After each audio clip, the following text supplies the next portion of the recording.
창세기 126강 시작하도록 하겠습니다. 자, 요 글자가 토부입니다. 토부. 잘 지내셨습니까? 좋습니다. 토부입니다. 자, 지난번에 했던 거 간단하게 복습 한번 하도록 하겠습니다. 혹시 기억 못하셔도 상관없습니다. 이후와 야킨, 차도. 이 글자 기억 안 나시죠? 권사님 오랜만입니다. 새로 보시고 합니다. 예. 그 걸음을 인도하시는 자는 여호와십니다. 인정하시죠? 오늘 이 자리로 인도하신 분은 여호와십니다. 이후와 야킨, 차도. 우리의 불완전한 선택과 세상의 불의가 이야기의 끝이 아닙니다. 하나님이 끝나야지 끝나는 겁니다. 우리가 끝낸다고 끝나는 게 절대로 아닙니다.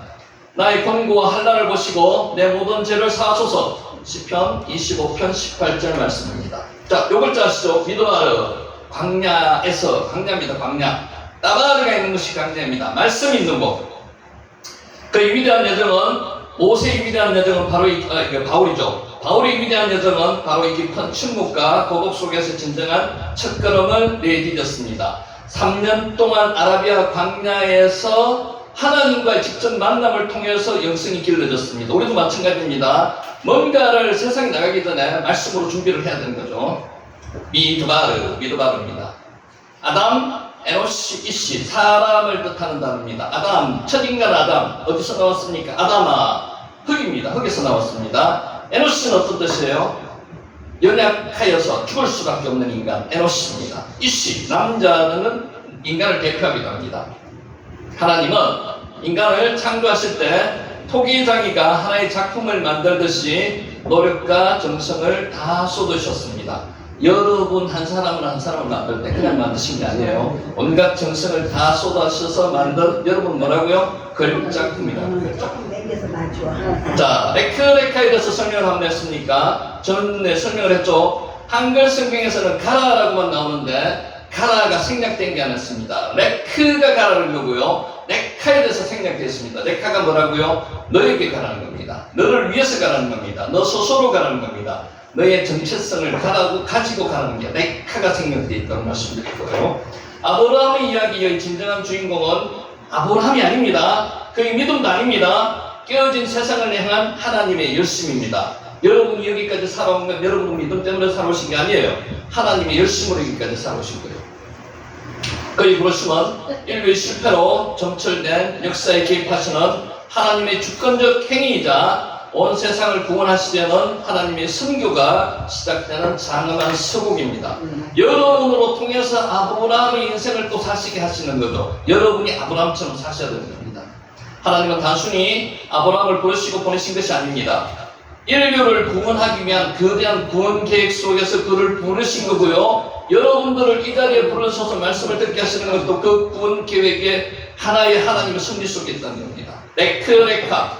아브라함이 부르심은 신약시대에 예수 그리스도께서 제자들에게 명령하신 대위명령. 너희는 가서 모든 민족을 제자로 삼으라는 명령의 원형이라는 거죠. 가라! 레크레카. 한글 성경에는 가라는 데 있습니다. 너는 가라 이런 뜻이죠. 어떻게 가라고요? 너는 너에게 가라는 겁니다. 가라. 그리고 복이다라는 아브라함의 소명은 시대를 초월하여서 오늘 사는 우리에게 동일하게 적용이 됩니다. 우리에게 하시는 말씀이에요. 우리 역시 각자의 삶의 자리에서 안주하려는 바벨탑을 머물고 안주하면 안 됩니다. 흩어져야 됩니다. 가라는 거죠. 바벨탑을 머물러야 됩니다. 세상 속으로 들어가서 하나님의 복을 나누는 통로로 살도록 부름받은 아브라함의 후예이기 때문에 아브라함에게 명령하신 명령 레크레카가 우리한테 명령하십니다. 레크레카. 자, 지난번에 이거는 기억하실 겁니다. 하용 오늘입니다. 하용. 내일은 염려할 것이 아닙니다. 자랑할 것도 아닙니다. 내일은 뭐라고요? 내일은 우리의 시간이 아닙니다. 하나님께서 은혜 주시면은 우리는 살아갈 수 있는 시간이 내일이고요. 우리한테 중요한 시간은 언제예요? 오늘입니다. 지금 이 시간입니다. 지금 이 시간. 사용. 지금 주어진 시간만이 내 시간입니다. Now, here. 어제 일로 오늘 괴로워하지 말고요. 내일 일로 오늘 피곤하지 말아야 됩니다. 우리 걱정의 90%는요. 거의 일어나지 않을 일들입니다. 그냥 걱정입니다. 10% 정도만이 발생 가능한 일이고요. 그것도 우리가 우리 힘으로 할 수 없는 일이 많습니다. 그래서 우리는 어떻게 해야 된다고요? 하나님께 의지해야 된다고요. 그러므로 내일 일을 걱정하지 말고요. 주어진 오늘 하루를 잘 살아야 합니다. Now, here. 여러분 주위에 있는 바로 옆에 있는 분이 제일 소중한 분들이라는 거죠. 그분들을 위해서 잘 살아야 됩니다. 하나님을 위해서 살아야 됩니다. 오늘 하루를 잘 살고 하나님이 내일을 오늘로 허락하시면 또다시 하루를 살면 됩니다. 우리에게 가장 중요한 시간은요, 바로 여기 지금 시간입니다. Now입니다. Now. 우리에게 가장 소중한 사람은요, 누구라고요? 지금 우리가 만나고 있는 바로 내 주위에 있는 사람들입니다. 하용 오늘입니다. 그리고 우리에게 가장 소중한 일은 우리가 지금 하고 있는 일입니다. 욕심 부리지 말고요, 마음을 비우고요, 모든 것을 내려놓고요, 남들과 비교하면 안 됩니다. 하나님과의 수직적인 관계만 생각하시기 바랍니다. 오늘을 처음이자 마지막인 것처럼 열심히 살아야만 됩니다. 우리는 오늘 하루를 어떻게 살아야 된다고요? 잘 살아야 됩니다. 이 잘 산다는 게 우리 힘으로는 힘듭니다. 하나님께 의지해서 잘 사시기를 예수님 이름으로 축원합니다. 아멘. 자, 오늘은 이 말씀으로 시작하도록 합니다.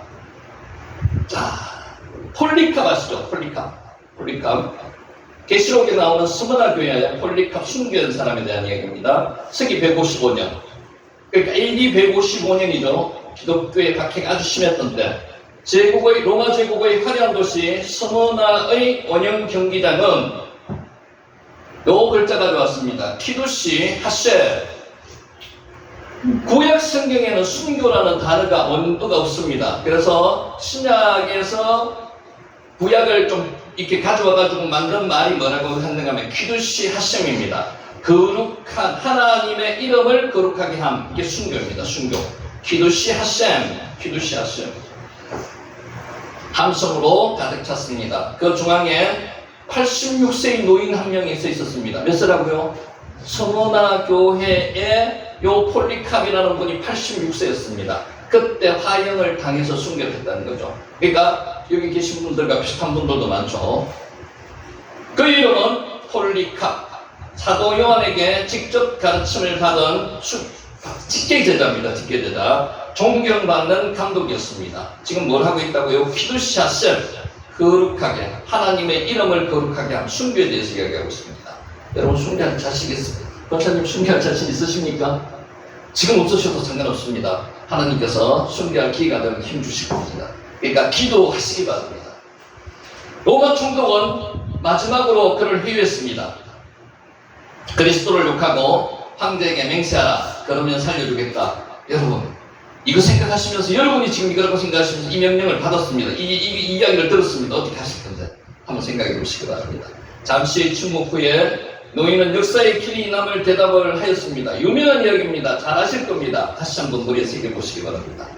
내가 86년 동안 그분을 섬기는 동안에 그분은 한 번도 나를 부당하게 대하신 적이 없어. 누가 하고 있는 이야기입니까? 폴리캅이 총독에게 이야기하고 있는 겁니다. 86년 동안 그분을 섬기는 동안에 한 번도 나를 부당하게 대하신 적이 없어. 여러분들은 이런 고백이 있으셔야 됩니다. 무엇이 노인을 이토록 담대하게 만들었을까요? 무엇이? 하나님이 함께 하셨는 거예요. 성령 하나님께서. 그리고 당대 최고의 문명 제국이었던 로마는 이 고결한 노인을 파행시켰습니다. 잔인하게 불태워 죽였습니다. 왜 그랬으면 했을까요? 왜? 2000년 전의 이 사건은 단순히 과거의 비극적인 이야기가 아닙니다. 저와 여러분의 이야기입니다. 키두시 하셈, 하나님의 이름을 거룩하게 함. 이게 이제 순교라는 단어로 대변할 수 있습니다.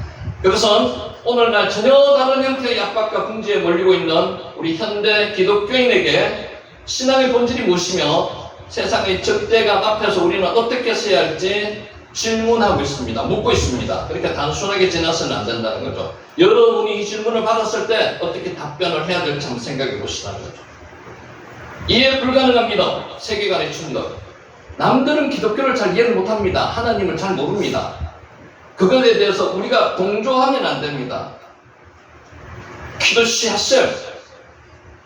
로마 제국이 교회를 박해한 이유를 단순히 종교적인 편협함으로만 설명할 수가 없습니다. 이면에는 서로 다른 두 세계관의 충돌이 있습니다. 어떤 세계관이요? 로마인들이 기독교인을 음해하기 위해서 식인종이라고도 이야기했습니다. 사람을 잡아먹는다는 거다. 근친 상간, 가족 간에 결혼을 하는 그런 종자들이라고도 이야기를 했습니다. 끔찍한 소문을 소문을 피상적인 핑계에 불과하게만 냈습니다. 진짜 문제는 기독교의 배타성과 절대성입니다. 여러분, 이 배타성과 절대성이 중요합니다. 그들의 세계관으로는 도저히 이해할 수 없는 데 있습니다. 로마는 지금 어떤 상태입니까? 모든 민족을 정복 국가들을 아울러야 됩니다. 배타적으로 돼서는 안 된다는 거죠. 자, 로마의 관점에서 기독교는 이해 불가능한 배타성이 있었습니다. 로마의 종교는 기본적으로 실용적이고 포용적인 다신교였습니다. 이것도 좋고 저것도 좋고 다 받아들이는 겁니다.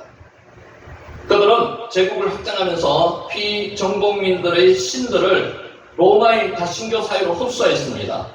지금 다신교 사회가 많습니다. 일본이 다신교죠. 신이 6,000개 정도 있답니다. 로마의 중요한 것은 팍스 데오름, 즉 신들의 평화를 유지하면서 제국의 안녕을 보장하는 것이었습니다. 이런 관점에서 기독교인들의 완고함이라고 표현될, 그들은 완고함이라고 이야기합니다. 완고함은 이해하기가 어려웠습니다. 로마는 기독교인들에게 예수를 버리라고 강요하지 않았습니다.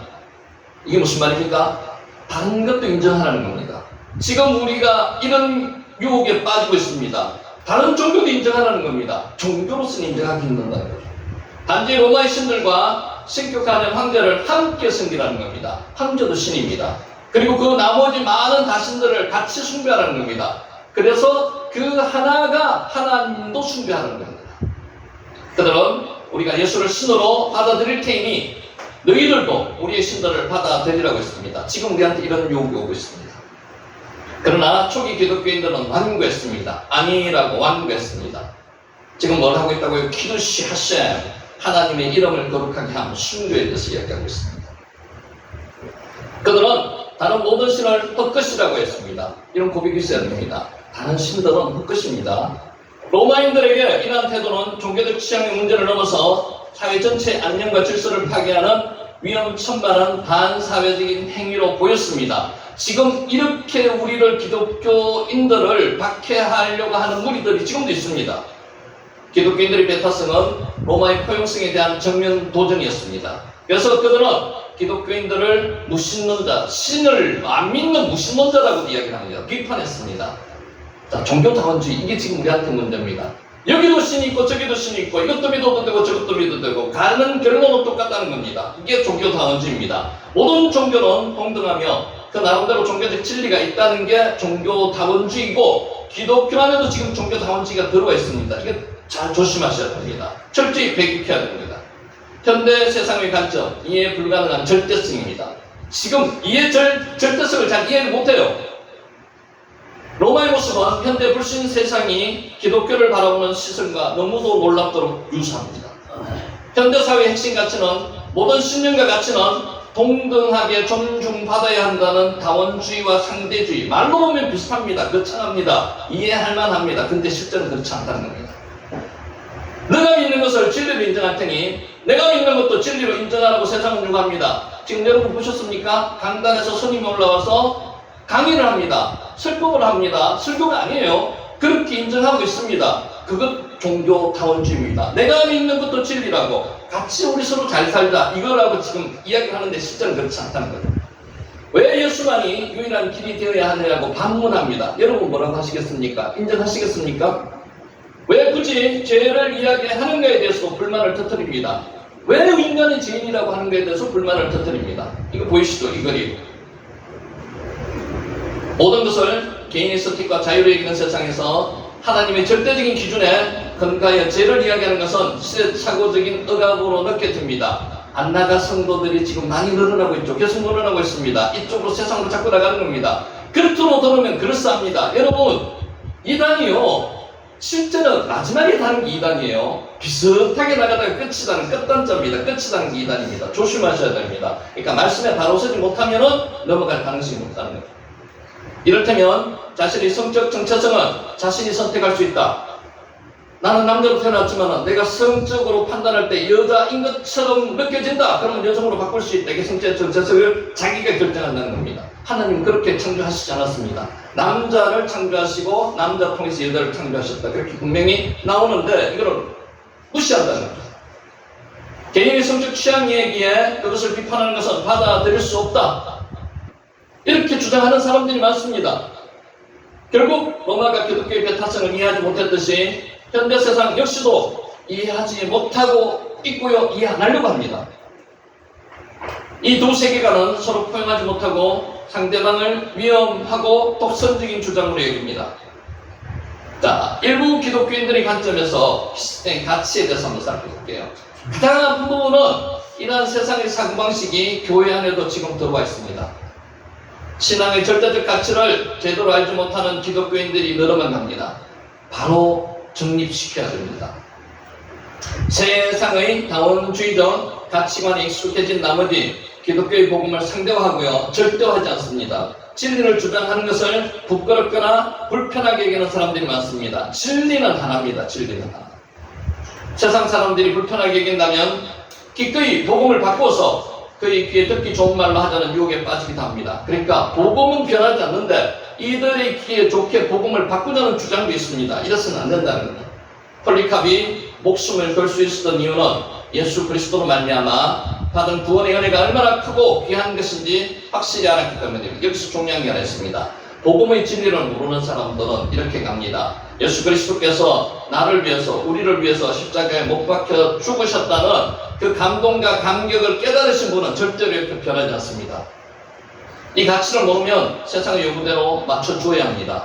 그들의 마음을 불편하게 하지 않는 것이 지혜로운 선택처럼 보입니다. 서로 잘 살자고 이야기하죠. 이 잘 사는 게 잘 사는 게 아니거든요. 진리를 왜곡하면서 잘 살 수는 없습니다. 같이 굳이 목숨을 버리면서까지 예수 그리스도를 믿을 이유는 없다고 생각합니다.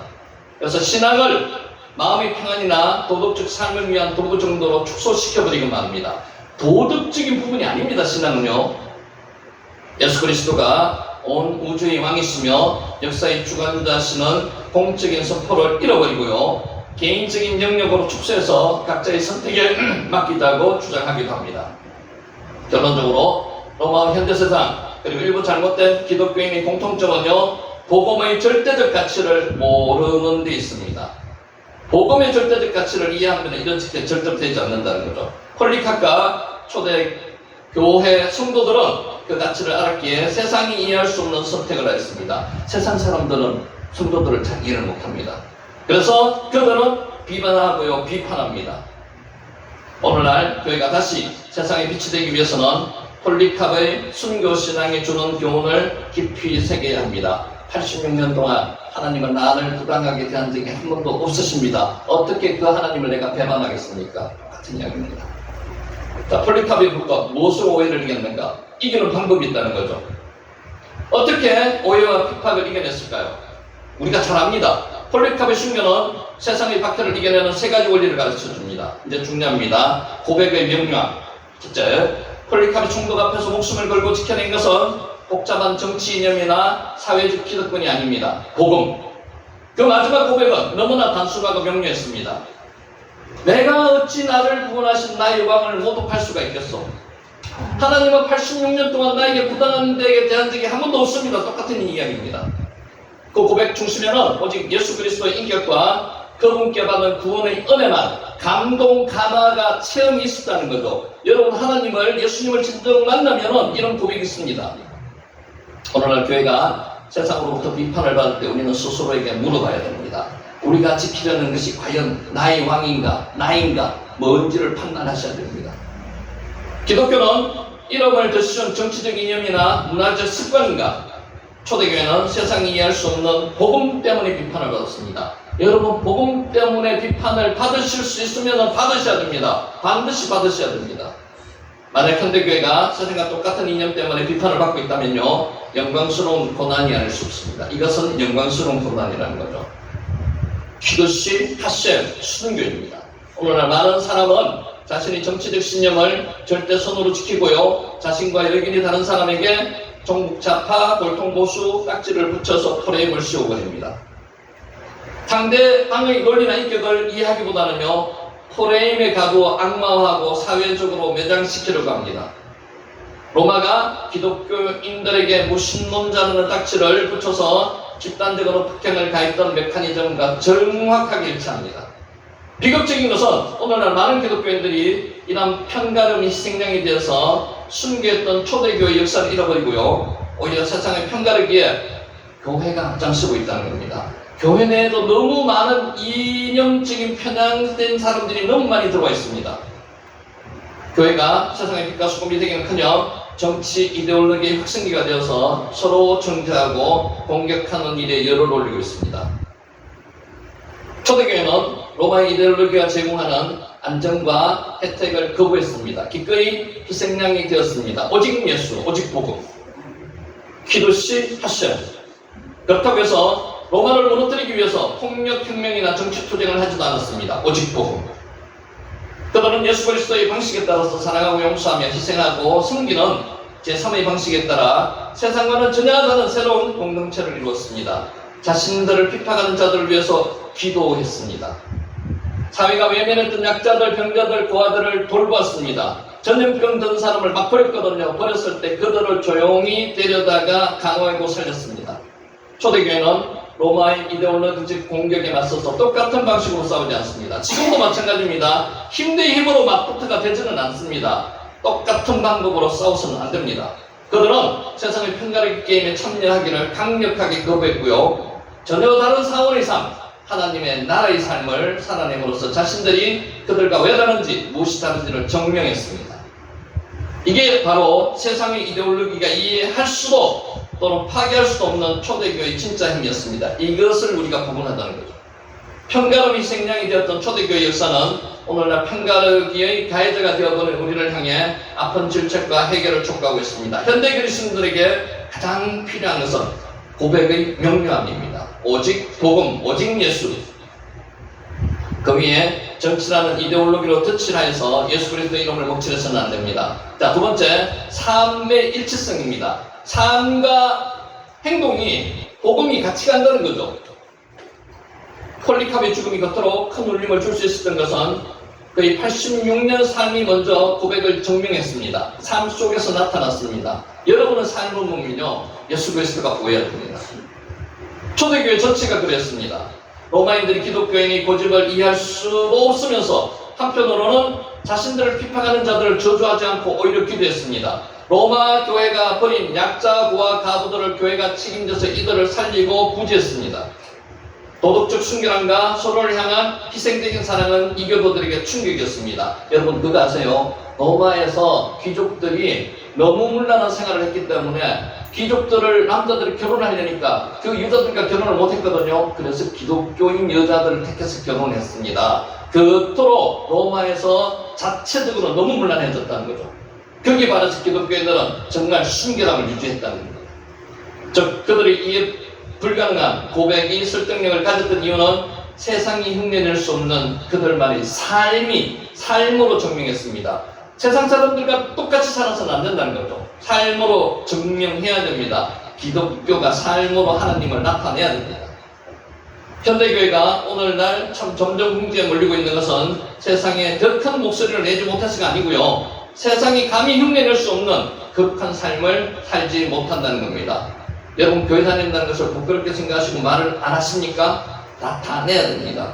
여러분을 보면은 예수님의 모습이 나타나야 됩니다. 여러분 안에 뭐가 숨겨져 있습니까? 하나님의 성품이 숨겨져 있으니까 그 성품이 말을 안 하더라도 삶 속에서 나타나야 됩니다. 보면은 하나님 보듯이 보셔야 됩니다. 요셉을 보면은 보디발이 고백을 했잖아요. 하나님이 함께함을, 동행함을 보인다고 고백을 했듯이 우리도 그런 고백이 들어야 됩니다. 우리가 세상의 편가르기와 정오의 언어를 똑같이 사용하면서 복음을 말한다면요, 세상은 결코 귀를 기울이지 않습니다. 삶으로 나타나야 된다는 거죠. 자, 교회가 다시 세상에 빛이 되려면요, 초대교회처럼 비난하는 자들을 축복해야 됩니다. 사회적 약자들을 눈물을 닦아주고요, 구제해야 되고요, 세상이 이해할 수 없는 수준의 사랑과 용서를 실천하는 삶을 회복해야만 합니다. 우리의 삶이 복음의 능력을 증명할 때 복음은 능력이 있습니다. 복음은 능력이 있습니다. 이 복음의 능력을 나눠줘야 됩니다. 전파해야 됩니다. 복의 뜰박이 되어야 되고요. 세상은 우리의 말을 다시 듣기 시작할 겁니다. 자, 세 번째가 소망의 확신입니다. 확신 있게 이야기했다는 거죠. 소망 속에서. 자, 폴리캅의 순기에 따르면 불길 속에서 고통의 비명을 지르지 않고요, 오히려 하나님께 감사의 기도를 드릴 수 있는 이유가 뭐죠? 사람은 죽으면요, 죽음 앞에서 용감한 사람이 없습니다. 사람의 힘으로는. 근데 그렇게 될 수 있었던 것은 하늘나라 소망이 있었다는 거죠. 무엇이 이거를 죽으면서 그토록 평온하고 담대하게 만들었을까요? 하나님. 천국이, 하나님 나라가, 그것은 그의 시선이 이 땅의 승리가 아니에요. 하나님의 생명의 면류관이 준비되어 있다는 것을 확신했기 때문에 그렇습니다. 그의 부활과 영원한 하나님 나라에 대한 확고한 소망을 가졌다면 이 땅에서의 고난을 잠시 지나가는 것으로 여기고 기꺼이 그리스도의 잔을 마실 수 있습니다. 여러분 지금 고난 때문에 힘들어하고 계시는 분들 있죠. 이 땅을 생각하면요 소망이 없습니다. 저 하늘나라, 하나님 계신 하늘나라를 생각하면 소망이 있습니다. 세상의 가치를 절대적인 것으로 느끼는 사람들은 도저히 이해할 수가 없습니다. 그래서 우리를 기독교인들을, 하나님의 자녀들을 세상 사람들은 이해를 못하는 거죠. 현대교회가 세상의 비판에 쉽게 흔들리고 두려워하는 이유는요, 이 영원한 소망을 잃어버리고 이 땅에서의 성공과 안정, 이것만을 추구하기 때문에 그렇다는 거죠. 점점 더 그렇습니다. 마귀가 우리에게 제일 시험하는 게 물질로 시험을 하지 않습니까? 물질의 풍족함을 주는 겁니다. 그러면 하나님을 스스로 떠나게 만들어준다는 거죠. 그게 마귀의 고차원적 방식입니다. 세속적인 영향력을 너무 중요하게 생각하기 때문일 수도 있습니다. 기독교가 정치적 힘을 잃을까봐, 사회적 영향력이 줄어들까봐 전전긍긍하는 모습은 하늘의 소망을 두는 순례자의 모습이 아닙니다. 여러분, 우리는 순례자입니다. 순례자와 나그네의 차이가 있습니다. 뭔지 아십니까? 나그네는 목적지가 없습니다. 순례자는 목적지가 있습니다. 우리의 목적지는 어디라고요? 저 하늘나라입니다. 초대교회는 우리에게 진정한 힘은 세상의 인정이나 권력이 있지 않고요, 오직 다시 오실 주님을 향한 소망이 있음을 가르쳐줍니다. 이 소망 가지고 계시죠?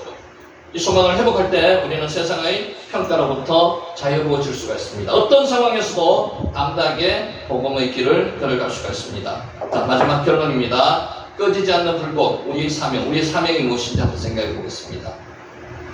키두시 하셈, 잘 이해 못하셔도 상관없습니다. 순교에 대한 히브리어라고 생각하시면 됩니다. 키두시, 카도시가 변형됩니다. 거룩한 뭐라고요? 하셈, 그 이름이거든요. 하셈, 하나님의 이름, 하나님의 이름을 거룩하게 한다는 게 순교라는 거죠. 초대교회는 세상과 달랐기 때문에 핍박을 받았습니다. 지금도 세상과 다름으로 인해서 기독교인들이 핍박을 받습니다. 오늘 일부 교회가 비판받는 이유는 세상과 너무 닮았기 때문이 아닌지 우리는 스스로 돌봐야 합니다. 핍박을 받는 이유는 다를지라도 이것을 이겨내는 원동력은, 원리는 동일합니다. 예수 그리스도라는 명백한 고백, 그리고 그 고백을 증명하는 삶, 이 모든 것을 가능하게 하는 것은 하늘의 영원한 소망, 하늘 소망이기 때문입니다. 바로 불길 속에서도 꺼지지 않았던 초대교회의 믿음입니다. 오늘 우리가 다시 붙들어야 할 신앙의 유산입니다. 세상은 어쩌면 영원히 교회의 절대적 진리를 이해하지 못할지도 모릅니다. 못할 수도 있습니다. 상관없습니다. 세상은 우리의 삶을 볼 수가 있습니다. 그러나 세상은 우리의 삶을 볼 수가 있습니다. 폴리카를 둘러싼 불꽃은 그를 불태워 버렸을지 모르지만 믿음은 오히려 금처럼 단단해서 온 세상의 영광을 드러냈습니다. 그 불꽃은 155년의 폴리캅이 화형을 당했고 지금 2000년이 지난 오늘 우리 각자의 마음속에 다시 불타 올라야만 됩니다. 이게 남의 이야기가 아니고요, 저와 여러분에 대한 이야기 오늘 묻습니다. 여러분은 하나님을 욕하고 하면은 살려주겠다는 그 주문이 들어왔을 때 어떻게 할 건지에 대해서 다시 한번 생각해 보시는 시간이 되기를 바라고요. 자, 강의를 들어가도록 하겠습니다. 자, 복습 간단하게 한번 들어갈게요. 17절입니다. 종이 마주 달려가서 이르되 청하건대 내 물동이의 물을 내게 조금 마시게 하라. 여기서 마주가 부사로 사였는데 실제는 부사가 아니라 그랬죠. 동사를 그랬습니다. 와 야라츠 리크라타르. 그래서 그는 그녀를 만나기 위해서 달려나갔다는 겁니다. 키르아, 만남이라는 뜻이었고요. 17절에 청하건대 내게 조금 마시게 하라. 여기에 100세 정도 가까이 되는 노인이 17세 전후의 소녀에게 지금 간곡하게 부탁하고 있는 겁니다. 그래서 청하건대보다는 기도하듯이 간구하오니, 내가 구하오니 이런 뜻이 더 강하다는 말씀을 드렸고요. 18절, 그가 이르되 내 주여 마시소서. 급히 그 물동이를 손에 내려 마시게 하고, 여기도 급히가 부사가 아니고 동사라고 말씀했습니다. 그러다 거기 서둘렀다는 겁니다. 와테 마헤르, 서둘렀다는 겁니다. 동사입니다. 19절, 마시게 하기를 다하고 이르되 당신의 낙타를 위해서도 물을 길어 그것들도 배불리 마시게 하고, 이것도 너무 의역을 많이 했다고 말씀드렸습니다. 배불리 먹게 하는 그런 취지가 아니고요. 끝까지 그것들이 마시기를 끝날 때까지 물을 갖다 주겠다는 그런 뜻이었다는 말씀입니다. 아드 인킬루. 칼라가 완성하다 끝내다는 뜻이거든요. 20절. 급히 물동이에 물을 그 위에 붓고 다시 기르는 곡물로 달려가서 모든 낙타를 위하여 깃는지라. 이것도 급히 붓고 달려가서 깃는지라가 동사입니다. 여기 와우 계수법이라 그러는데 and 그리고 나서 and 이런 식으로 바로 연결되는 겁니다. 마하르, 이거 단어 한번 봅시다. 마하르가 서두르다는 뜻이고요. 아라가 붓다, 발가벗다는 뜻도 있습니다. 루츠가 달리다는 뜻입니다. 여러분 잘 보세요. 지금 세 사람이 행동을 하는데 달리면서 행동을 합니다. 이 달리면서 행동을 한다는 것은 어떤 뜻입니까? 급히 서두른다는 겁니다. 뭔가 행동을 급하게 한다는 겁니다. 지금 리브가도 그랬고요. 리브가의 오빠 라반도 지금 앞으로 나올 건데 달리는 겁니다. 종도 달려가서 봤습니다.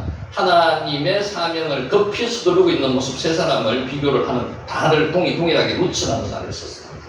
샤브, 물을 깃다는 뜻이고요.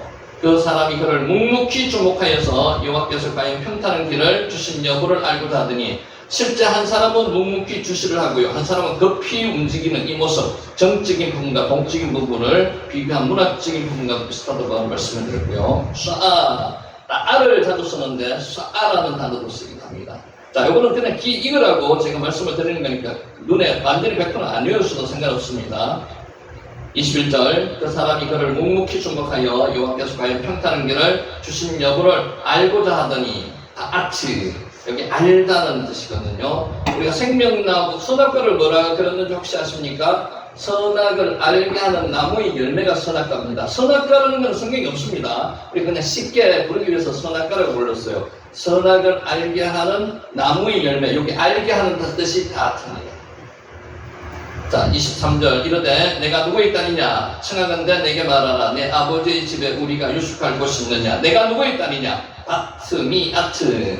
내가 누구의 딸이냐? 이제 하나님의 기도 응답이 실제로 맞는지를 이 늙은 종이 지금 확인하고 있는 겁니다.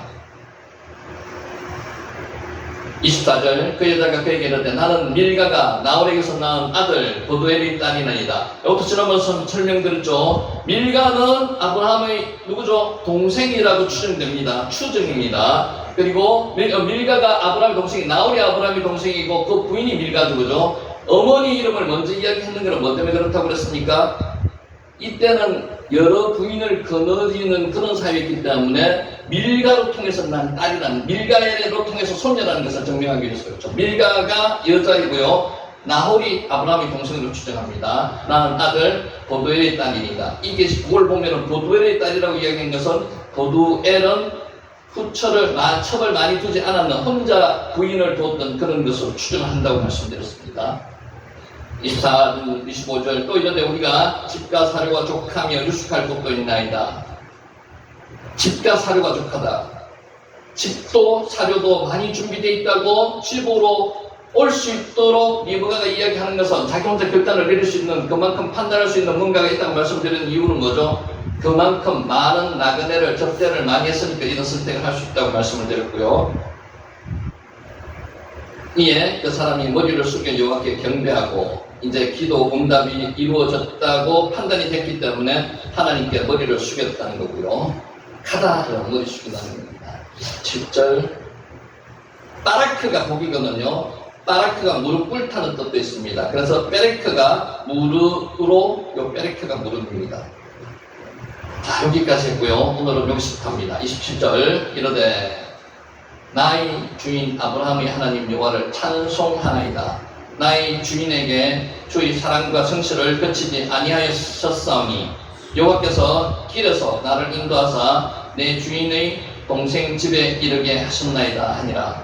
주의 사랑과 성실을, 요게 단어가 아주 중요한 단어인데요. 여러분들, 하나님의 성품을 가장 잘 나타내는 단어가 헤세드입니다. 헤세드. 여기 변형대가 핫사도라고 되어 있고요. 핫스도. 또 아미또라는 단어가 있는데 진리라는 단어가 있습니다. 진리.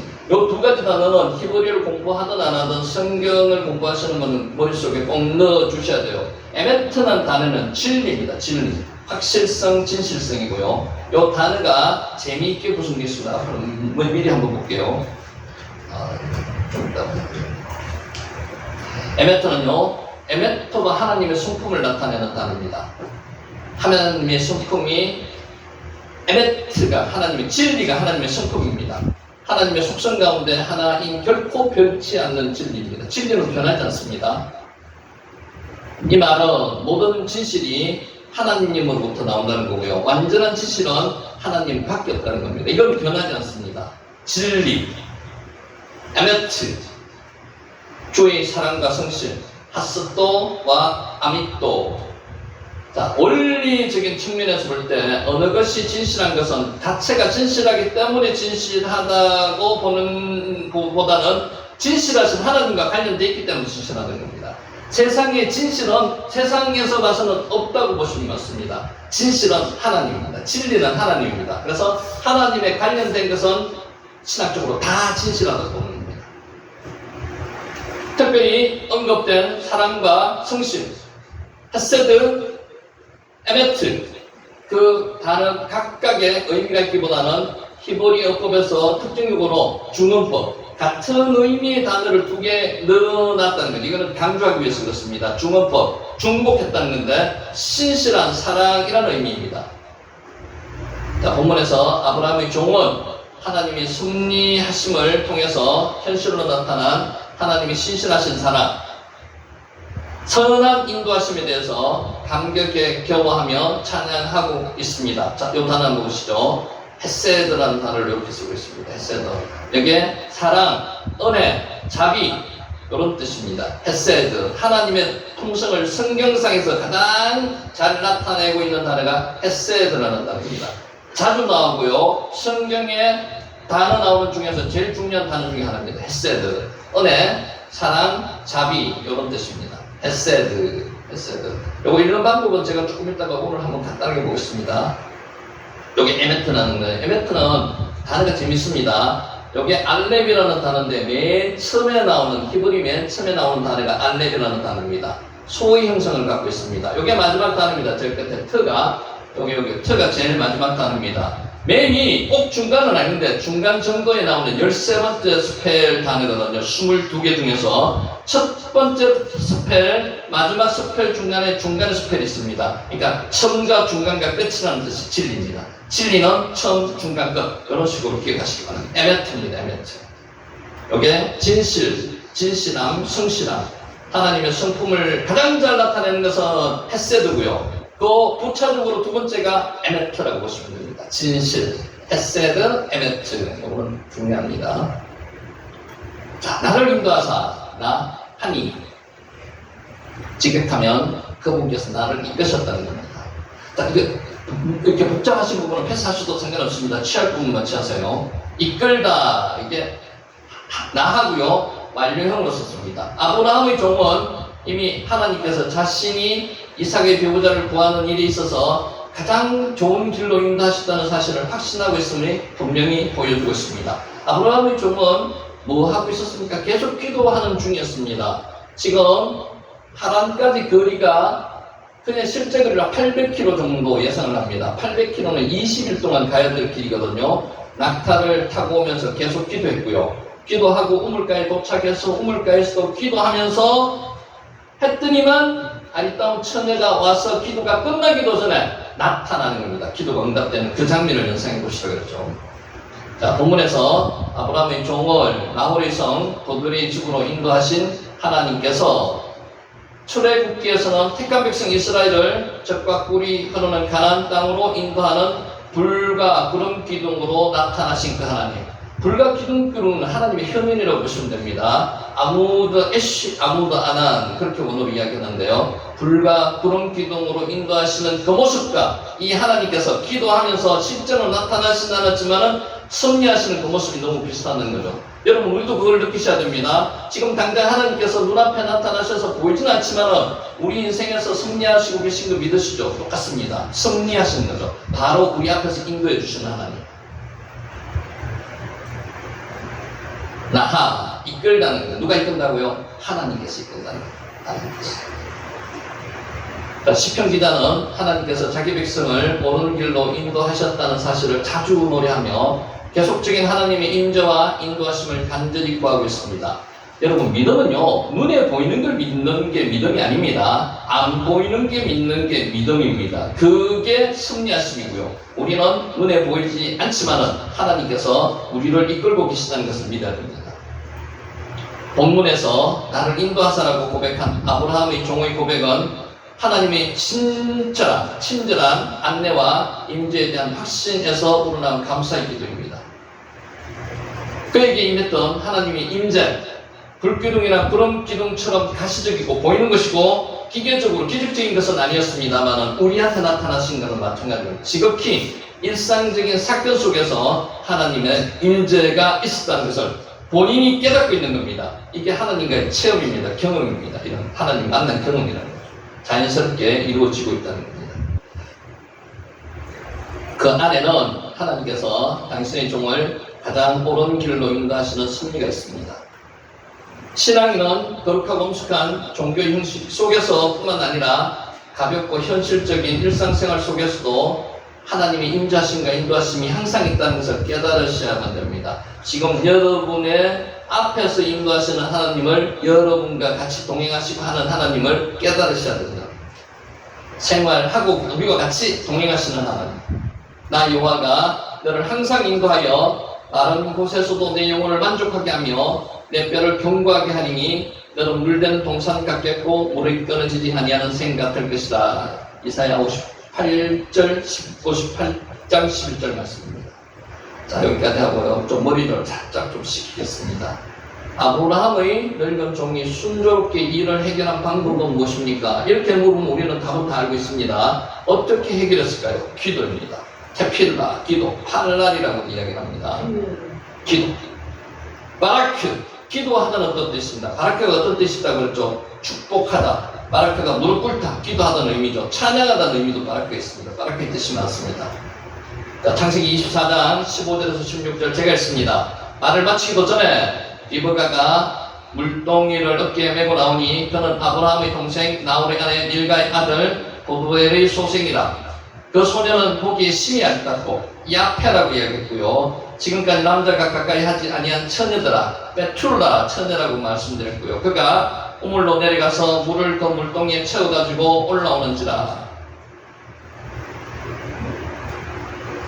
창세기 24장 20절 메시지 성경을 읽어드릴게요. 그녀는 곧 물동이의 물을 물통에 붓고요. 다시 우물로 내려가 물동이를 채웠다. 그녀는 낙타들에게 물이 다 먹일 때까지, 이게 아까 뭐라고 해석되어 있다 그랬죠. 배불리 먹을 때까지가 아니고 끝까지 먹을 때까지 그렇게 해석이 됐다고 그랬고요. 계속해서 물을 길러왔다. 바라크. 리브가는 친절하고 다정했고요. 체력적으로 그 많은 물을 길어올 수 있는 체력적으로 힘이 세고 건강한 여자였습니다. 성경은 리브가를 매우 아름다운 여자라고 말하고 있습니다. 야페라는 단어를 썼습니다. 리브가는 당시 사람들이 미인의 기준으로 여긴 지덕체를 겸비한 당대 최고의 미녀였던 것 같습니다. 아브라함이 늙은 종의 기도는 응답되었습니다. 이런 기도를 하면서 20일 동안 하나로 갔던 그 종입니다. 바라크. 아까 우리가 답을 미리 이야기했습니다. 기도하면서 기도로 그 이삭의 아내를 구할 수 있었다는 겁니다. 아브라함이 늙은 종이 순조롭게 일을 해결한 방법. 아브라함이 늙은 종은 바라크, 기도했습니다. 바라크. 여러분, 기도는요, 순식간에 기도를 한다고 기도 잘 안 나옵니다. 일이 아주 급할 때 기도하려고 하면 기도 잘 안 됩니다. 평소에 기도를 하신 분이 기도할 수 있습니다. 창세기 24장 12절 세 번역으로 읽습니다. 그는 기도하였다. 주님, 나의 주인 아브라함을 보살펴 주신 하나님, 오늘 일이 잘 되게 하여 주십시오. 나의 주인 아브라함에게 은총을 베풀어 주십시오. 여기서 중요한 게 하나 있습니다. 자기를 위해서 기도한 게 아니에요. 중보기도입니다. 아브라함, 주인을 위해서 기도하고 있는 겁니다. 여러분, 기도할 때 중보기도가 하나님께서는 잘 들어주시는 이유가 있겠습니다. 자기를 위해서 기도하지 않고요. 남을 위해서 기도하는 거예요. 바라크. 아브라함의 늙은 종은 기도로 자신에게 주어진 일을 시작했습니다. 그는 일하기 전에 기도했습니다. 기도는 하나님을 믿는 신앙인으로 기본적인 자세와 태도지만 일하다가 문제가 생기면 기도하는 경향이 있습니다. 문제가 없으면 기도를 소홀히 합니다. 이래서는 안 된다는 거죠. 그래서 성경은 어떻게 이야기하는 거예요? 항상 기도하라고 했죠. 항상. 쉬지 말고. 바라크, 기도하다. 아브라함의 늙은 종은 자신의 힘과 노력으로 일을 처리하거나 해결하려고 하지 않았습니다. 하나님께 기도했습니다. 아브라함의 늙은 종은 단순하게 기도했습니다. 자신에게 주어진 일이 잘 될 수 있도록 순조롭게 진행되도록 아브라함을 위해서 기도했고요. 주인을 위해서 기도했다는 거죠. 바라크, 그 사람이 그를 묵묵히 주목하며 여호와께서 과연 평탄한 길을 주신 여부를 알고자 하더니 창세기 24장 21절 말씀입니다. 바라크, 아브라함이 늙은 종은 낙타들의 물을 먹이고 10마리 낙타에게 물을 먹일 수 있는 그 체력, 이 부가를 마음껏 지켜보면서 하나님이 일하심을 보기를 원했습니다. 여러분, 기도 응답되는 과정을 지켜보면 얼마나 기쁜지 아십니까? 지금 이 아브라함이 늙은 종은 그것을 체험하고 있습니다. 아브라함이 늙은 종은 자신이 움직이지 않았습니다. 단순히 기도를 통해서 하나님께 모든 일을 맡겨드리고 가만히 있었습니다. 하나님은 아브라함이 늙은 종을 위해서 일해 주셨습니다. 하나님은 우리를 위해서 오늘 이 자리에 있는 여러분을 위해서 일하시는 분심을 믿으시기 바랍니다. 바라크, 창세기 24장 27절 세 번역으로 읽습니다. 나의 주인 아브라함을 보살펴 주신 하나님, 주님을 찬양합니다. 찬양하다는 뜻도 바라크가 있습니다. 나의 주인에게 주님의 인자와 성실을 끊지 않으셨으며, 에세드 에메트입니다. 주님께서 저의 길을 잘 인도해 주셔서 나의 주인의 동생 집에 무사히 이르게 하셨습니다. 라고 찬양했습니다. 바라크, 아브라함이 늙은 종은 이삭의 아내를 찾아 헤매는 수고를 하지 않았습니다. 하나님께서 바로 인도하셨다는 거죠. 시간과 돈을 허비하지도 않았고요. 사람을 잘못 만나 고생하지도 않았습니다. 신실하게 기도하시는 분이 이렇게 하나님께서 인도해 주신다는 거죠. 아브라함이 늙은 종은 자신에게 맡겨진 일에 순조롭게 진행되길 기도했습니다. 하나님은 그의 기도를 들으시고 참아 들으시고 그를 위해서 일하셨습니다. 아싸라고 부릅니다. 행하셨습니다. 일을 시작하기 전에, 하루를 시작하기 전에 드리는 단순한 기도의 힘은 우리가 생각하는 것 이상입니다. 여러분, 이거를 한번 꼭 경험하셔야 됩니다. 하셔야 됩니다. 이 경험하셔야 됩니다. 하나님, 오늘 일이 잘 되게 하여 주십시오. 오늘 하루 일하는 가운데 은총을 베풀어 주십시오. 저는 그렇게 기도하고 왔습니다. 오늘 여기에 참석하신 분들 한 분 한 분이 하나님의 말씀으로 하나님을 체험하게 해 주십시오. 그렇게 기도하고 왔습니다. 아멘. 자, 이제 10절에서부터 27절까지를 간단하게 정리 한번 하고 넘어가겠습니다. 성도는 그리스도와 택함받은 영혼들을 중매하는 일에 최선을 다해야 됩니다. 택함받은 영혼들을 위해서 중매한다는 게 뭐죠? 말씀을 전파해서 그들을 하나님의 자녀로 삼게 해야 되는 영혼 구원을 하는 겁니다. 자, 10절, 11절을 보면요. 아브라함으로부터 사명을 받은 아브라함의 종, 노종, 에베드, 즉시로 가나안에서 아브라함의 고향 메소포타미아에 있는 나홀의 성으로 갑니다. 하란이죠, 하란. 여기서 우리는 아브라함의 종이 아브라함에게 얼마나 충성스럽고 성실했는지를 잘 알고 있습니다. 사타구니 밑에 손을 넣고 맹세를 한 사람입니다. 이 사람 이름이 엘리에셀이라고 추정합니다. 지금 여기는 안 나와 있습니다. 여러 가지 이야기가 있는데 권사님 한번 물어볼게요. 혹시 왜 종이 이름을 여기 기록 안 해놨을까요? 정답은 없습니다. 한번 생각해 보세요. 왜 종이 이름을 기록을 안 해놨을까요?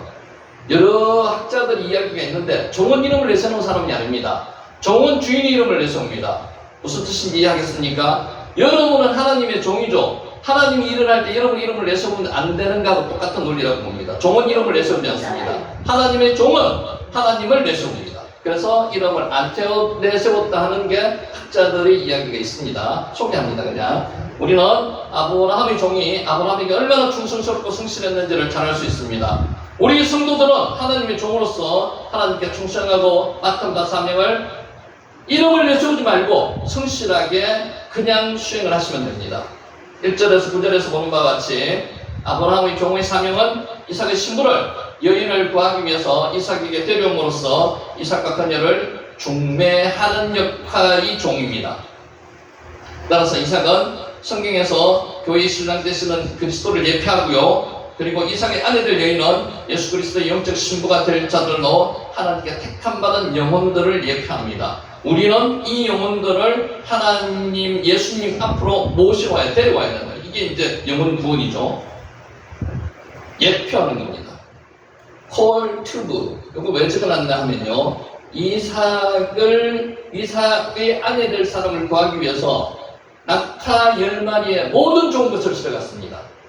우리는 영혼 구원을 하기 위해서 우리가 가진 모든 좋은 것을 투자해야 된다는 거예요. 이게 콜투입니다. 모든 좋은 것. 이라는 의미에서 아브라함이 종이 역할하는 오늘날 우리 구원받은 성도들은 하나님의 종으로서 하나님께 부여받은 사명은 교회의 신랑 되시는 예수 그리스도와 택함받은 영혼들을 중매하는 일입니다. 그러므로 하나님의 종된 성도들은 세상을 두루 다니며 택함받은 자들에게 그리스도를 소개해야 됩니다. 복음을 전해야 되고 설득하여서 그리스도와 중매하는 일에 최선의 노력을 다해야 됩니다.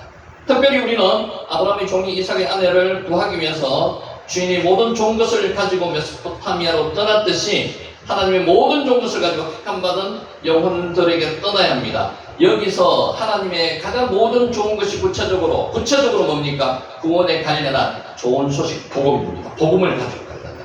우리가 가지고 있는 모든 것, 그 중에서 대표적인 게 복음입니다. 복음이 가장 강력한 겁니다.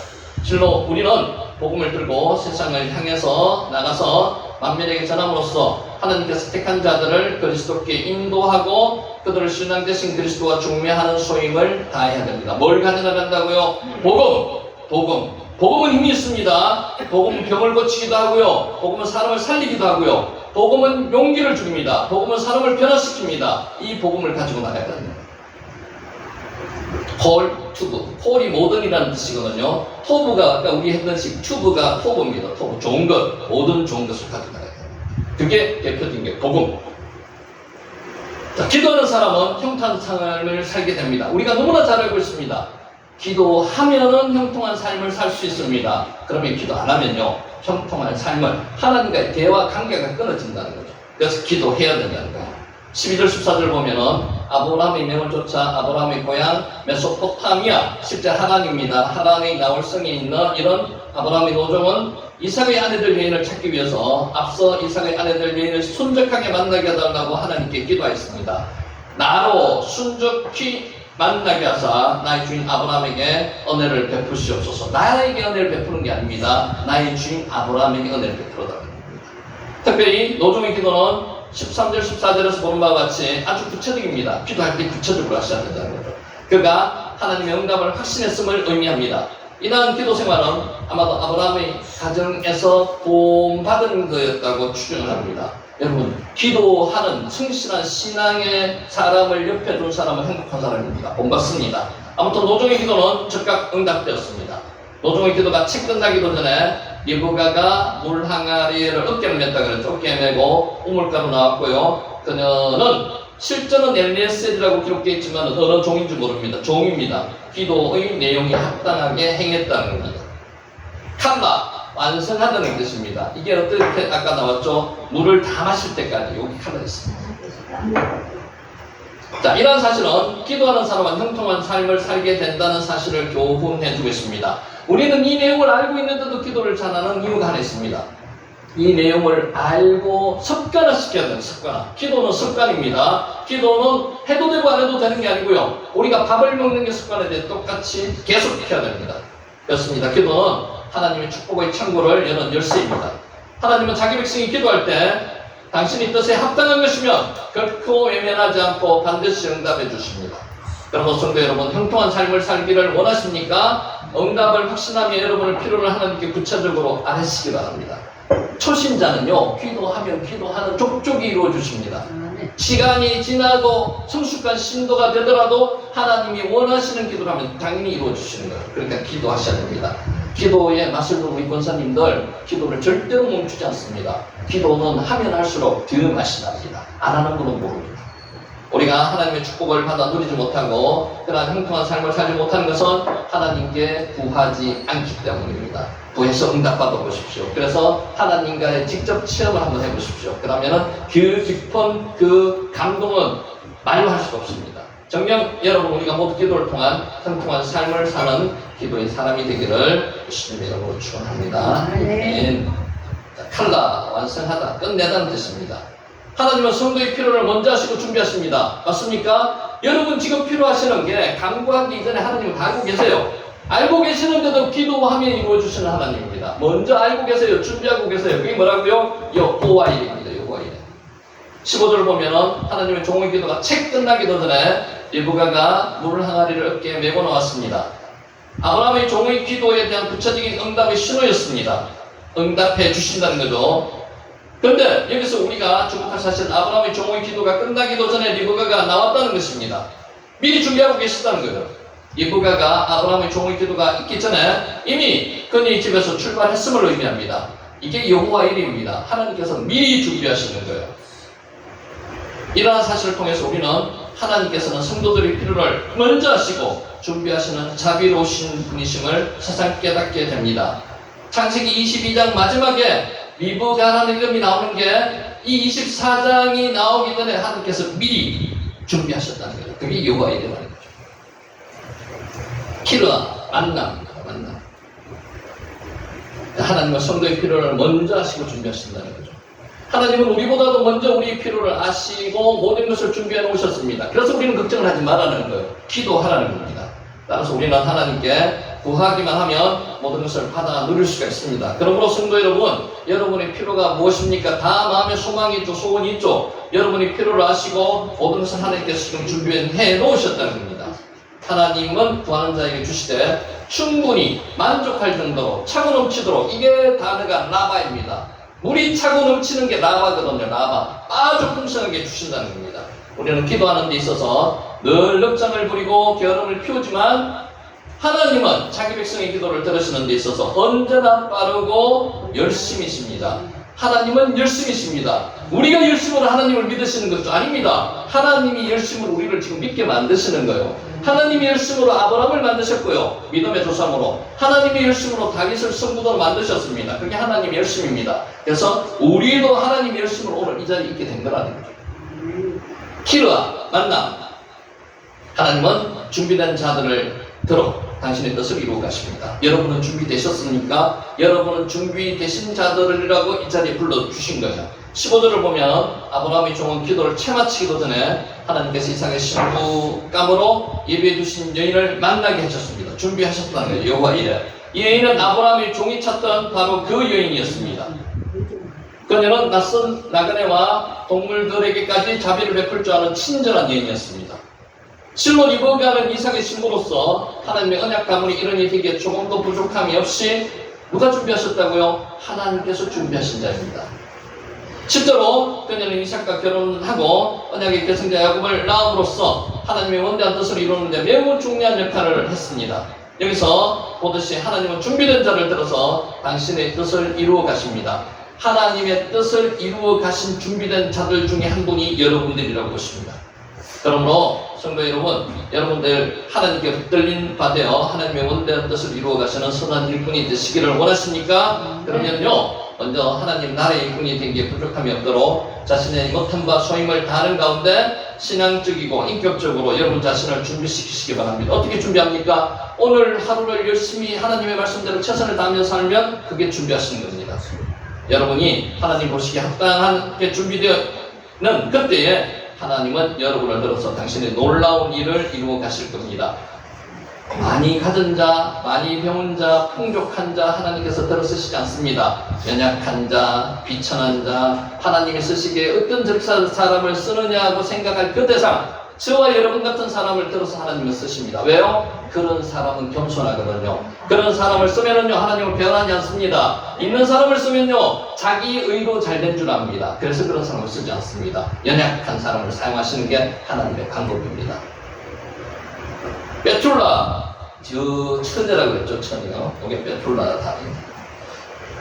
이미 앞에서 살펴본 바대로 리브가는 참으로 친절하고 아름다운 여인이었습니다. 자비로운 여인이었습니다. 헤세드, 그녀는 물을 요구하는 낯선 나그네 요구에 친절하게 응대했고요. 약대를 위해서 힘든 물 깃는 일도 맞이하지 않았습니다. 우리는 이런 삶을 삽니까? 아까 폴리캅 이야기도 들었듯이 우리는 삶 속에서 하나님을 나타내야 됩니다. 이처럼 이웃을 향한 성도의 친절과 자비는 하나님의 놀라운 은총을 있게 합니다. 주님께서는 이와 관련하여 말씀하시기를 누구든지 제자 이름으로 소자 중 하나에게 냉수 한 그릇을 주는 자는 내가 진실로 너희에게 이르노니 그 사람이 결코 상을 잃지 아니하리라. 마태복음 10장 42절 말씀입니다. 우리는 어려움에 처한 이웃과 친절한 자비를 베푸는 삶을 살아야 합니다. 여러분, 행동으로 나타내야 됩니다. 삶에서 살아나야 됩니다. 아브라함은 부지 중에 나그네를 영접함으로써 하나님과 천사를 대접하는 영광을 누렸습니다. 이게 그냥 나타나는 게 아닙니다. 습관화가 돼가지고 있어야지 나타나는 겁니다. 곤란과 어려움 속에서 처한 이웃들에게 친절과 자비를 베푸는 삶을 살게 될 때 하나님까지도 대접하는 영광을 누리게 되는 거고요. 이로 말미암아 놀라운 하늘 축복을 받아 누리게 됩니다. 여러분 주위에 계신 한 분 한 분이 하나님입니다. 하나님처럼 대하면 됩니다. 그러면은 하나님이 삶에서 나타나시게 된다는 거죠. 아멘. 헤세드, 자비입니다. 그렇죠. 헤세드. 하나님의 자비, 은혜, 사랑. 성도는 매사에 하나님의 주권을 인정해야 됩니다. 그렇습니까? 하나님이 나의 주인이십니다. 로드. 헤셋, 하나님이 나의 주인이심을 인정하고 계시죠. 26절을 보면은 아브라함의 노정은 자신의 기도가 구체적으로 응답되어 이브가를 순적히 만나게 되자 머리에 숙여 하나님께 경배했습니다. 아브라함의 종은 하나님께서 당신의 사자를 앞서 보내시고, 여기서 앞서 보내신다는 게 바로 코앞에 보내신다는 의미였다 그랬습니다. 그러면 무슨 의미입니까? 같이 나와 동행하시게 만들어 주신다는 겁니다. 모든 일을 형통케 하신 하나님의 은혜의 경륜을 깊이 감사하는 강대기 기도를 드렸습니다. 처음부터 끝까지 하나님의 주권을 인정하고 모든 영광을 하나님께 돌렸습니다. 시종을 기도로서 시작했고요. 하나님의 주권을 인정하는 삶은 아브라함의 노종의 경건한 신앙 자세는 매사 자신의 뜻과 지혜만을 의지하는 우리 신앙인들에게 훌륭한 본이 됩니다. 내가 제일 잘하는 것도 하나님께 의지하는 겁니다. 우리 성도들은 무슨 일을 하든지 하나님의 주권을 인정해야만 합니다. 그럴 때 하나님은 아브라함의 종에게 형통함을 주시고요. 이삭의 혼사 준비를 신속하게 진행하신 것처럼 성도들에게 매사에 형통한 삶을 살게 해주신다는 겁니다.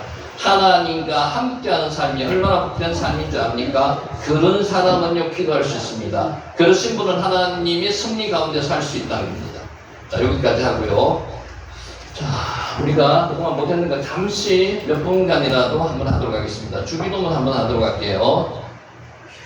12번에 지내서 진행되는 거를 잠시 한번 살펴보겠습니다.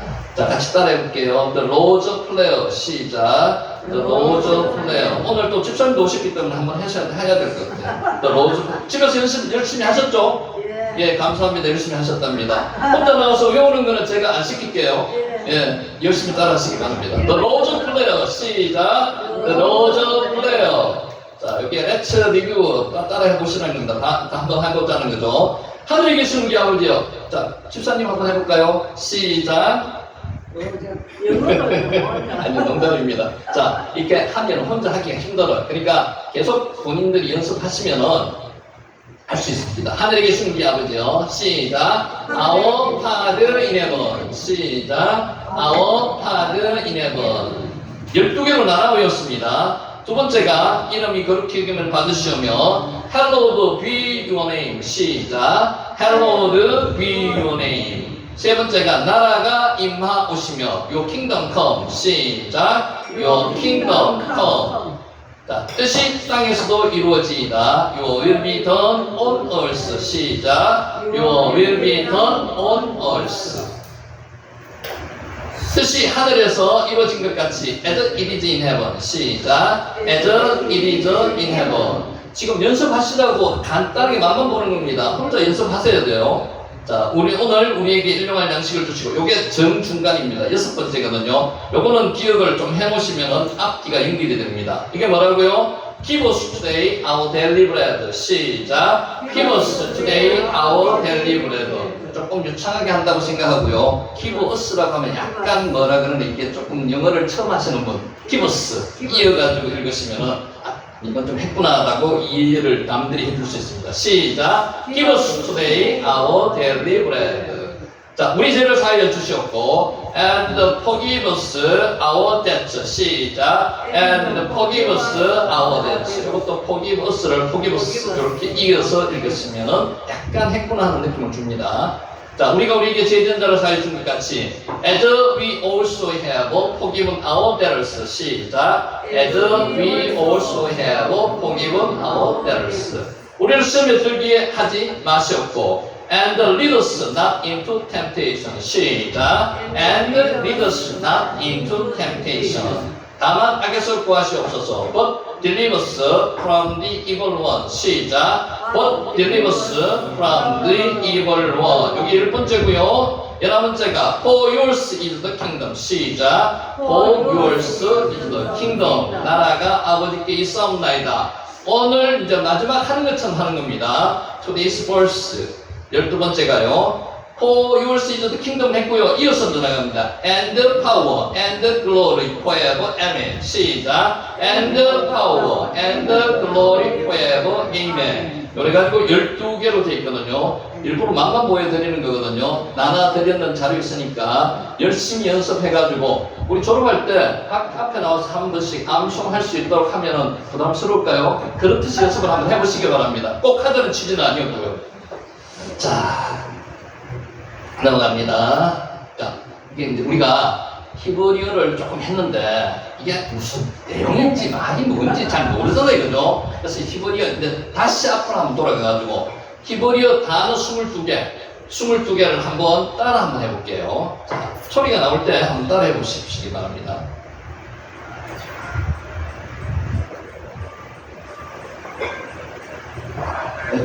벳기멜 달레테 바보자인 헤텐 요드 카푸아멕 mem문사메 아임페 차디키 프레이시 신신탑 신신탑 히브리어 알파벳 22. 한 번 더 나옵니다. 같이 한번 해보세요. 알레벳 김멜 달레테 바보자인 헤텐 요드 카프라멕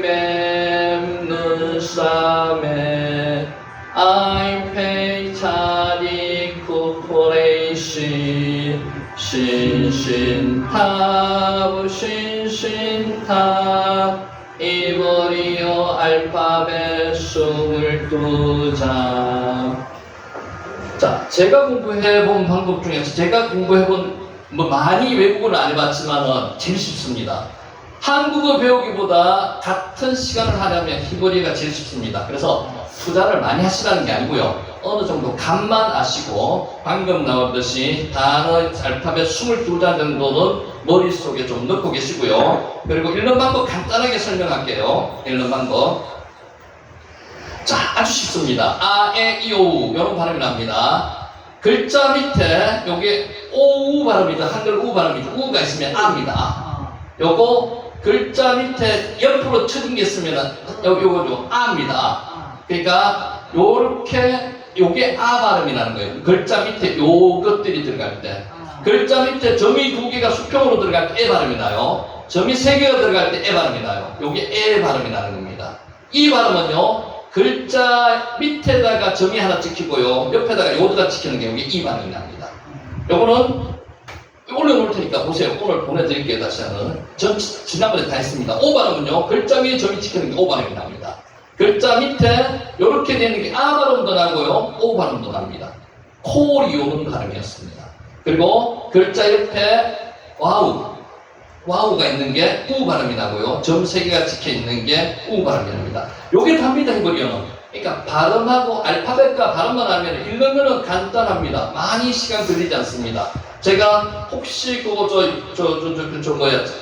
카톡 있으신 분은 제가 다 보내드릴 테니까 요거 한번 보시고 이제 읽을 때 아 요게 요거구나 하는 정도는 감을 가지시면 좋을 것 같습니다. 자, 오늘은 시간이 많지 않았기 때문에 마지막 정리하는 말씀을 드리도록 하겠습니다.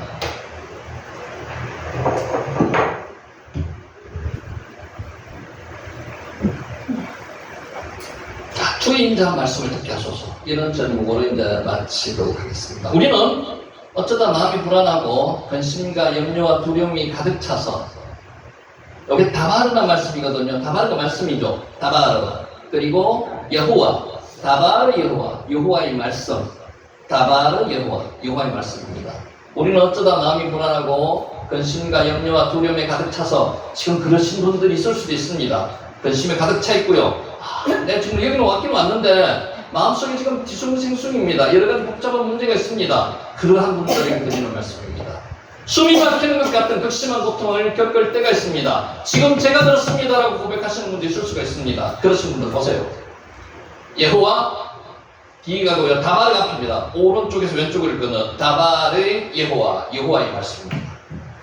답은 기억하시겠죠? 뭔지 이해하시겠죠? 다윗은 이런 상황에 처했을 때 하나님 앞에 아무런 가식 없이 솔직하게 자신의 상태를 털어놨습니다. 이게 중요합니다. 사람 앞에 여러분 마음을 털어놓지 마시고요. 기도의 자리에서 하나님 앞에 마음을 털어놔 보세요. 그러면 하나님께서 받아주십니다. 기도, 그게 기도예요, 기도. 다윗이 했는 게 그거고요. 시편이 지금 그겁니다, 그거. 원수가 내 영혼을 핍박하며 내 생명을 땅에 엎어서 나로 죽은 지 오래된 자같이 암흑 속에서 누웠나이다. 고백입니다. 지금 실제로 다윗의 형편이 그렇습니다. 10년 이상을 사울로부터 쫓기면서 생명의 위험을 받고 있는 상황에서 지금 이미 기록했는 게 시편이거든요. 다발은 여호와. 그럼 내 심령이 속에서 상하며 내 마음이 내 속에서 참담하나이다. 여러분 에너지를요 어디다 쏟는 게 중요합니다. 시련이 오고 고통이 왔을 때, 특히 분노가 왔을 때 그 에너지를 여러분 어디 쏟습니까? 주위에 있는 사람한테 쏟으면 바로 싸움 납니다. 그러면은요 살인이 일어날 수도 있고요. 그러다 보면은 그 사람과 끝에 다툼이 일어날 수도 있고 극한 상황으로 갈 수도 있습니다. 에너지를 어디에 쏟아야 된다고요? 기도의 자리에 쏟으시면 됩니다. 기도의 자리에. 그러므로 내 심령이 속에서 상하며 내 마음이 내 속에서 참담하나이다. 143편 3절 4절 말씀. 다윗은 고상하게 체면치리하면서 기도하지 않았습니다. 이게 기도의 방법입니다. 여러분 기도 고상하게 하시는 거 아닙니다. 있는 그대로 하시면 됩니다. 내놓으시면 됩니다. 하나님 앞에 토로하시면 됩니다.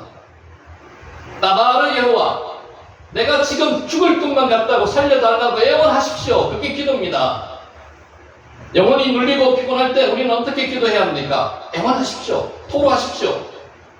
설로프에 벗어나기 위해서 애쓰는 다윗을 통해서 방법을 배울 수 있습니다. 그냥 성경에서 그냥 읽으시면 안 돼요. 성경을 그냥 그대로 읽지 마시고 내 이야기라고 읽으세요.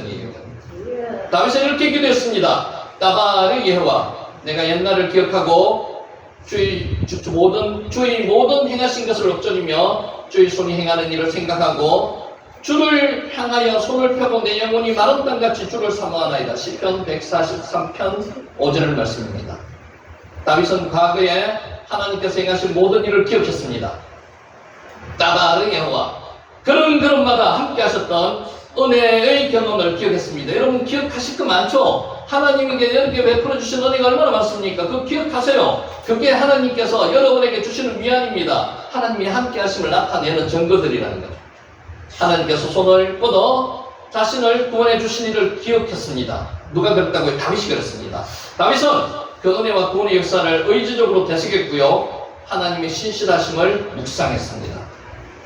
그리고 다시 그 은혜가 가득하기를 사모하며 하나님을 바라봤습니다. 뭘 바라봤다고요? 알아보죠. 하나님을 바라봐야 됩니다. 그 분노가 가득 찬 상황, 걱정이 가득한 상황을, 세상을 바라보거나 문제를 바라보면요 해결될 방법이 없습니다. 하나님을 바라보셔야 돼요. 마른 땅이 비를 기다리는 것처럼 다윗도 하나님의 은혜를 기다렸습니다. 여러분 마른 땅 농사 짓는 분들 아시죠? 땅이 막 쭉쭉쭉쭉 갈라지고 있는 상황에서 비가 오면 얼마나 감격합니까? 그게 하나님의 은혜잖아요. 그죠? 마른 땅이 비를 기다리는 것처럼 하나님의 은혜를 갈구해 보세요. 하나님이 비를 내려주실까요? 안 내려주실까요? 내려주십니다. 다윗도 하나님의 은혜를 기다렸습니다.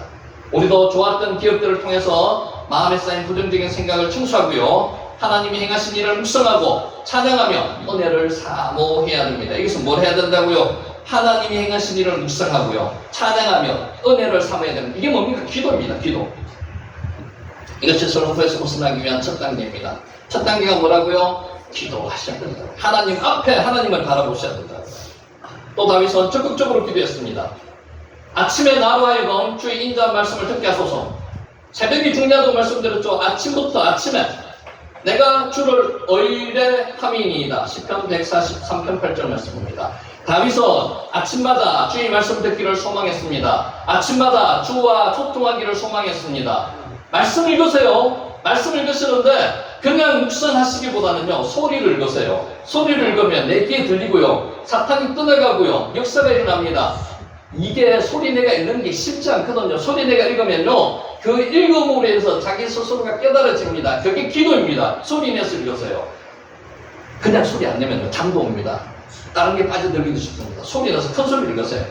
이것은 매일 첫 시간을 하나님의 말씀과 함께하는 삶을 살겠으니 자신을 책임져 달라는 것이었습니다. 이런 사람 하나님께서 무시하시겠습니까? 아니요. 들으십니다. 아침에 일어나서 기도와 묵상으로 하나님을 만나보시기 바랍니다. 다윗은 그동안 부정적인 말만 들었습니다. 어떤 말요? 사울이 지금 어디쯤 오고 있는지, 사울의 군대가 어디 머물고 있는지, 지금 재정적인 형편이 어떤지, 내가 지금 상황이 어떤지, 이런 부정적인 이야기만 듣는 사람은 여기에 눌립니다. 여기에 눌리면 다시 해날 길이 없습니다. 사울이 어디쯤 오고 있는지, 사울의 군대가 어디쯤 오고 있는지, 이런 이야기만 들리더라도 무시해야 됩니다. 어떻게 다윗을 포위하고 죽이려 하는지 부정적인 말에 사로잡혀 살았습니다. 이 부정적인 말이 나를 사로잡습니다. 부정적인 말은 사로잡히면 안 됩니다. 부정적인 말에 사로잡히면 사람들이 소문이 예민해집니다. 나쁜 말에 더 집중하게 됩니다. 그것이 나를 지배하게 됩니다. 나바르야와 그러면 점점 더 힘들어집니다. 부정적인 일이 생기면 부정적인 일이 집중하지 마시고요. 뭘 보라고요? 하나님을 바라보시라고요. 하늘 소망을 바라보시라고요. 부정적인 면에 집중하시면 안 됩니다. 말에 집중하시면 안 됩니다. 그래서 다윗은 부정적인 말에는 귀를 닫기를 결정했습니다. 여러분도 부정적인 말, 부정적인 시각에 귀 닫고 눈 닫으시기 바랍니다. 그 대신 하나님의 말씀을 향해서 귀를 열기로 했습니다. 어디에 귀를 열었다고요? 말씀에 귀를 열었다고요. 기도로 하나님과 소통했다고요. 주의 말씀을 향하여 귀를 열자 마음이 샬롬해졌습니다. 평안해졌습니다. 여러분, 평안이라는 다르다였죠? 평안해졌습니다. 평안은요, 육체적으로 편한 게 편안입니다. 평안해졌습니다. 샬롬. 부정적인 말만 자꾸 듣다 보면요, 영혼이 피폐해지고 영혼이 죽게 됩니다. 결국에는. 예호와, 다바르 예호와. 하지만 영원한 생명이신 하나님의 말씀을 들으면요, 영혼이 삽니다. 영혼이 살면 몸도 따라 산다는 거죠. 더더슨 테일러는 오직 믿음으로 중국 선교에 헌신했습니다. 해야 할 일이 점점 많아지다 협력자와 선교비가 필요했습니다. 우리도 지금 그렇습니다. 필요한 게 많죠. 하지만 그를 도와주는 사람이 나타나지 않았습니다. 더더슨 테일러는 정신적 부담으로 밤잠을 이루지 못하다가 신경쇠약에 걸리고 말았습니다. 지금 우리의 입장하고 비슷한 일이 나는 것입니다. 걱정이 많아지면요, 잠이 안 옵니다. 맞습니까? 그러던 어느 날 요한복음을 읽어 내려가다가 15장 5절에서 눈길이 멈추게 되었습니다. 뭐라고요? 나는 포도나무요, 너희는 가지라. 나가 누굽니까? 예수님, 하나님, 예수님은 포도나무고요, 너희는 가지라. 가지가 걱정을 합니까? 포도나무가 걱정을 합니까? 어디서 양분을 받습니까? 이 말씀이 가슴에 와닿았습니다. 예호와 다바르. 그 순간 태양빛이 비치는 것처럼 마음이 밝아지기 시작했습니다. 더더슨 테일러는 생각했습니다. 주님은 포도나무시고요, 나는 가지인데 왜 가지가 걱정을 해요? 포도나무가 걱정을 해야지. 내가 걱정할 것이 무엇이냐면 내가 걱정할 것이 없다는 거죠. 주님께서 양분을 공급해 주시면 가지는요, 나는 그것을 받아들이기만 하면 되는데 내가 양분을 공급하려고 애쓰고 있다니 어리석었구나. 맞습니까? 가지가 양분을 공급할 수 있습니까? 못합니다. 나무가 공급을 해줘야 돼요. 예수님이, 하나님이 공급을 해주시는 것을 자기는 믿어야 되는데 그걸 믿지 못했다는 거죠. 제가 양분을 공급하려고 그랬다는 거죠. 자기가. 더더슨 테일러는 꿇어 엎드려서 하나님께 자신의 어리석음을 시인하고 회개했습니다. 여러분, 불편하고 힘들고 어려운 상황 계십니까? 내가 양분을 공급하지 못하면 인정하십시오. 약함을 인정하고 손 드시고 하나님 앞에 나가세요. 회개하시기 바랍니다. 그리고 모든 문제를 주님께 맡겼습니다. 다바르 예호와. 주님, 이 시간부터 염려와 걱정과 근심을 모두 주님께 맡기겠사오니 주님께서 책임져 주시옵소서. 이런 고백하시기 바랍니다. 그러다 마음이 평안함이 파도처럼 밀려왔습니다. 이게 샬롬입니다. 샬롬. 더더슨 테일러는 그 후부터 기도하는 것마다 응답을 받았습니다. 성공적인 중국 선교를 할 수 있었습니다. 우리 인생의 문제의 답은 뭐에 있습니까? 하나님의 말씀이 있습니다. 하나님의 말씀. 다바르 예호와. 우리는 세상의 헛된 이야기, 염려와 근심, 불안과 두려움을 조장하는 온갖 소리에 귀를 닫아야만 됩니다. 오로지 하나님의 말씀에만 귀를 기울여야 합니다. 다바르 예호와. 그래야 우리 영혼이 살 수 있습니다. 공감하십니까? 동의하십니까? 그래야 우리 영혼이 살 수 있습니다. 하나님의 말씀은 살아 역사하십니다. 살아 역사하시지 않는다면 우리가 앞에 본 폴리캅이 순교할 필요도 없습니다. 하나님은 살아 역사하시는 겁니다. 그래서 그 2000년 이상의 세월 동안에 많은 순교자들이 나타났고요. 많은 사람들이 하나님께 목숨을 걸었습니다. 하나님의 말씀은 살아있고요. 활력이 있어 좌우의 날선 어떤 것보다도 예리하여 중요합니다. 혼과 영과 관절과 골수를 찔러 쪼개기까지 하며 마음의 생각과 뜻을 판단하니 히브리서 4장 12절 말씀. 살아서 역사하시는 하나님의 말씀이 나의 영혼을 새롭게 할 때 우리는 새로운 희망을 가질 수 있습니다. 다시 태어날 수 있습니다. 오늘 이 자리가 그 자리가 되시기 바랍니다. 말씀이 살아 역사하는 자리는요, 하나님께서 살아 역사하시는 자리예요. 그 자리에 오늘 여러분이 있는 거예요. 우리는 이러한 은혜를 경험해야 합니다. 그게 하나님을 진정으로 만나는 거거든요. 하나님을 만나면요, 하나님의 감동을 체험하시는 분은 결코 하나님을 떠나지 않습니다. 오늘 그 자리가 이 자리가 되시기를 예수님의 이름으로 축원하면서 오늘 강의를 마치도록 하겠습니다. 기도드리겠습니다. 하나님 아버지 감사합니다. 오늘도 주님께서 저희들